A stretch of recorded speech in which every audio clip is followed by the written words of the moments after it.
नीतीश और चंद्रबाबू नायडू को लेकर अभी भी अटकलों का बाजार है गर्म। जी हाँ, राजनीति असीम संभावनाओं का खेल है और जब प्रचंड बहुमत किसी को ना मिले तो ये संभावनाएं लोकतंत्र में कुछ ज़्यादा ही बढ़ जाती हैं।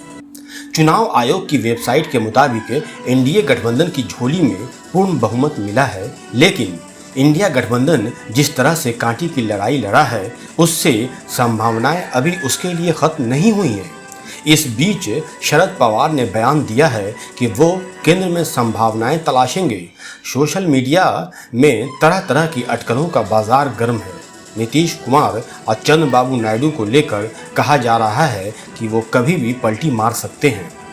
हालात को देखते हुए कह सकते हैं कि ऐसी लगभग 17 सीटें उन लोगों को मिली हैं जो अभी तक ना इंडिया में थे ना ही एनडीए में थे। जाहिर है उनकी सोच दोनों ही तरफ जाने की रहेगी, पर यह मान लिया जाए वो मैंडेट को ध्यान में रखते हुए इंडिया की ओर चले जाते हैं तो क्या होगा।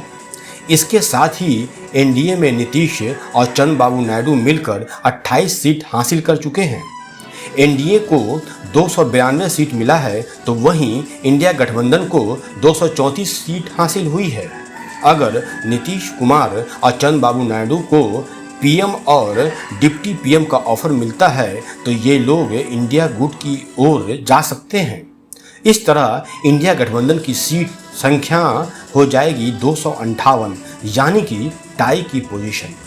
ऐसे समय में जो 17 सीट अन्य की आती दिख रही है वो किंग मेकर हो जाएंगे।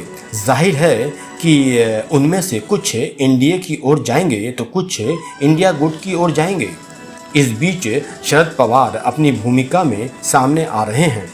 उन्होंने केंद्र में सरकार के लिए संभावनाएं तलाशने की बात की है।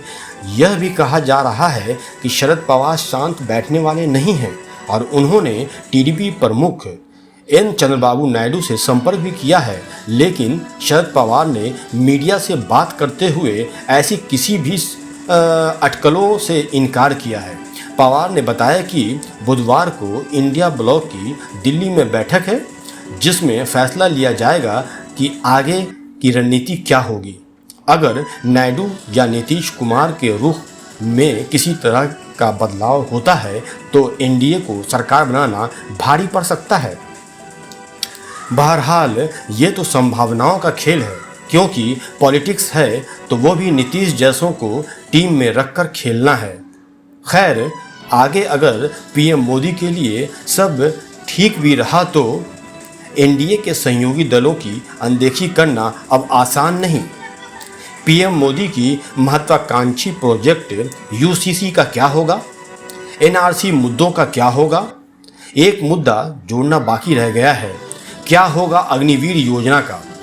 क्या प्रेशर पॉलिटिक्स की वजह से इसको मोदी सरकार वापस ले लेगी। बहुत सोचना पड़ेगा। बीजेपी के लिए हालात अब पहले जैसे नहीं रहे। देश दुनिया की हर आम और ख़ास खबरों के लिए लाइक और सब्सक्राइब करना ना भूलें हमारा न्यूज़ वर्ल्ड चैनल। धन्यवाद।